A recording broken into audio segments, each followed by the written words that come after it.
우리 군이 미국이 주도하는 다국적연합 대잠성 훈련인 시 드래곤에 참가하고 있습니다. 7일 미국 인도태평양 사령부에 따르면 미군은 호주, 캐나다, 인도, 일본, 우리나라 해군군과 괌인근에서 지난 5일부터 시 드래곤 훈련에 돌입했습니다. 우리 군은 이 훈련에 해군 해상 초계기 P3C 2대를 참여시켰습니다. 매년 1월 실시하는 시 드래곤 훈련은 미 인도태평양사의 지휘 통제를 받으며 참가국의 해상 초계기들이 가상의 적 잠수함을 시 기동으로 추적 탐색하고 컴퓨터 시뮬레이션으로 대잠 작전을 치르는 순서로 진행됩니다. 우리 군은 지난 2019년까지 훈련 참가만 하다가 2020년 처음으로 참가했습니다. 당시에는 해군 해상 초계기 한 대가 참가해 미국과 호주, 뉴질랜드, 일본 해군과 다양한 연합 대잠 훈련을 실시했습니다. 다만 지난해 훈련에는 코로나19 확산 상황과 남북협력 구상 등의 여러 이유로 불참했지만 올해는 이 훈련에 참가했습니다. 시 드래곤 훈련은 미국과 일본, 호주, 인도 안보협의체인 쿼드를 주축으로 이루어지기 때문에 중국의 태평양 진출을 견제하는 성격을 담고 있다고 전문가들은 관측하고 있습니다. 일본의 한국의 참가가 달갑지 않겠지만 미국의 입장에서는 중국을 견제하기 위해 한국과 함께하는 것이 유리하다며 반기고 있는 것으로 분석되고 있습니다. 이번 훈련 참가로 새해에는 한미일 삼국 안보협력이 탄력을 받을 것이란 전망도 나오고 있는데 일각에선 한국의 해상전력이 이미 림팩에서 드러났듯이 얼마나 강력한지 알기에 미국은 한국을 필요로 한다고 말하고 있습니다. 미국의 패권지속 유지 가능 자산 중 림팩 훈련은 결코 빼놓을 수 없습니다. 림팩은 세계 최대 규모 해군 연합훈련으로 1971년에 시작돼 1974년부터 짝수연도에 경련으로 열리며 매년 8월 하와이 근해에서 2주간 진행되어 왔습니다. 2018년에도 한국, 일본을 비롯해 25개국이 참가했고 2020년엔 코로나19 여파로 10개국이 참가했습니다. 미 해군은 올 2022년 여름 20개국 48개 부대와 2만 5천여 명이 참가하는 대규모 훈련이 실시될 것이라고 밝혔습니다. 미국 해군 4만대 사령관이 주관하는 림팩 훈련은 동맹국, 우방국 등 전세계 해군과 대규모로 연합훈련을 펼치는 사실상 해군 올림픽인데 여기서 사격 대회를 통해 우승국을 선발하기도 하고 미사일 어뢰 등 실발사훈련을 통해 실전 능력을 배양하며 각 나라의 해군 전력이 어떤지를 평가할 수 있는 자리이기도 합니다. 그런데 그동안 여기서 한국의 해군은 전세계를 깜짝 놀라게 할 만큼 강력한 전력을 선보여왔습니다. 특히 2004년 한국의 일본 잠수함인 장보고함은 당시 미국의 최신의 핵추진 항공모함 존 C 스테니스함에 가상 어뢰를 쏘아 명중시켰습니다. 당시 1200톤 크기의 건조 가격이 2억 달러에 불과한 한국 꼬마 잠수함이 100억 달러가 넘고 10만 톤에 가까운 항모에 가상 어뢰를 먹인 것은 충격적인 사건이었습니다. 미국은 자신들의 체면 손상과 중국, 일본 등 주변국 국민들이 긴장한다며 발표하지 않기로 한 사실이 나중에 알려졌습니다. 이때 장보고함은 상대함 15척을 가상 침몰시키면서 퍼펙트 장보고라는 명성을 얻었는데 명중시킨 배에는 일본 인방 구축함 4척도 포함되어 있었습니다.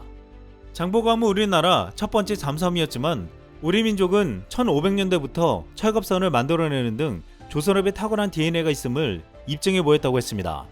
장보고함은 초짜 나라의 잠수함답지 않게 놀라운 성능을 자랑했습니다. 장보고함은 상대편에게 40배 이상 가상어뢰 공격을 성공시키면서도 단 한 번도 레이더에 탐지되지 않아 외국군을 망연자실하게 만들었습니다. 또한 이후에도 한국 해군은 림팩 훈련에서 혼자 휩쓸고 다녀 림팩 민폐 국가라는 말까지 들을 정도였습니다. 한국 해군이 이렇게 놀라운 전력을 보여주며 한국이 세계 최고의 기술로 군함을 만드는 것을 눈여겨본 한 미군 부대가 있습니다. 바로 미육군 837 수송대대입니다.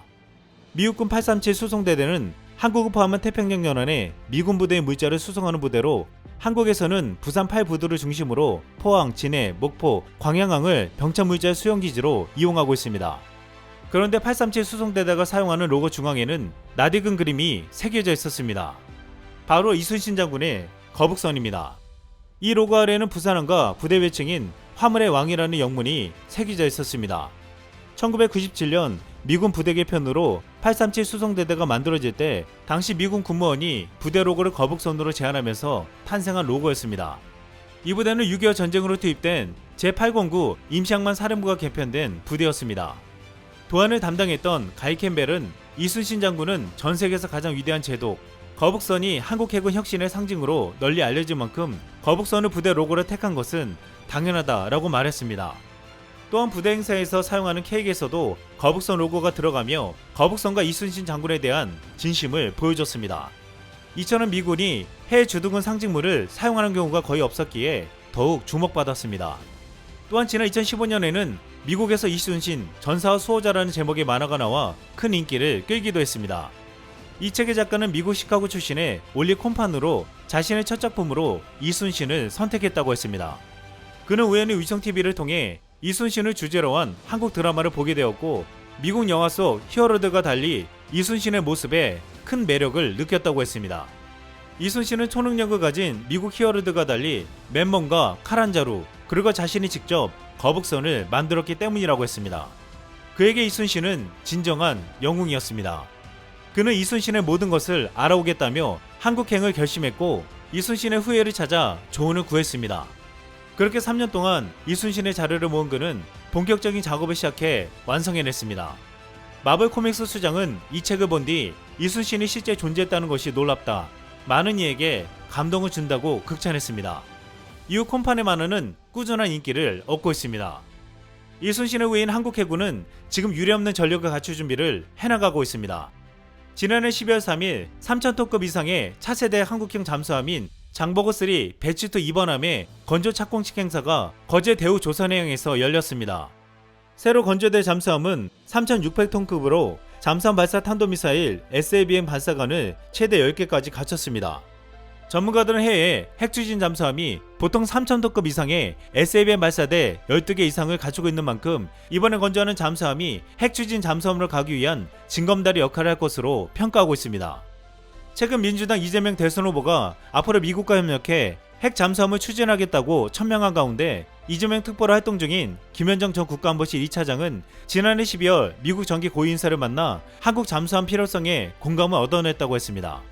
그런데 앞으로 한국이 만약 핵 잠수함을 비롯해 항공모함까지 보유한다면 중국과 일본이 두려워할 만한 무시무시한 해군 무대가 완성된다는 말을 하고 있습니다. 육군에 7기동 군단이 있다면 해군에는 7기동 전단이 있습니다. 세종대왕급 이지스 구축함은 물론이고 충무공 이순신급 구축함도 모두 7기동전단 소속으로 제주해군기지를 모항으로 사용하면서 동서해는 물론 주변 해역 어디로든 빠르게 출동할 수 있는 부대입니다. 해군에 향후 도입될 항공모함도 7기동전단에 배속시킨다는 계획입니다. 제7기동전단은 대한민국 해군의 유일한 전략기동 부대입니다. 중일 간 해군력 경쟁이 치열한 가운데 우리도 주변 해역 어디든 빠르게 투입할 수 있는 해군전단을 하나쯤은 갖고 있어야 한다는 지적에 따라 지난 2010년 2월 1일 부산해군 작전사령부에서 창설되었습니다. 이후 2016년 2월 준공된 제주해군기지로 옮겨 대항으로 향하는 최전방위 요새에 자리 잡았습니다. 제7기동전단에는 우리 해군이 보유한 세종대왕급 이지스 구축함 3척, 세종대왕함, 율곡2함, 서해류 성룡함이 모두 배치되어 있습니다. 또한 충무공 이순신함, 무무대항함, 대조영함, 왕건함, 강감찬함, 채영함 등 이순신급 구축함도 전부 7전단 소속입니다. 여기에 4,200톤급 천지급 군수지원함 3척, 1만톤급 군수지원함, 소양함도 거느리고 있어 사실상 해군 전력의 대부분이 7전단에 몰려있다는 말을 듣고 있습니다.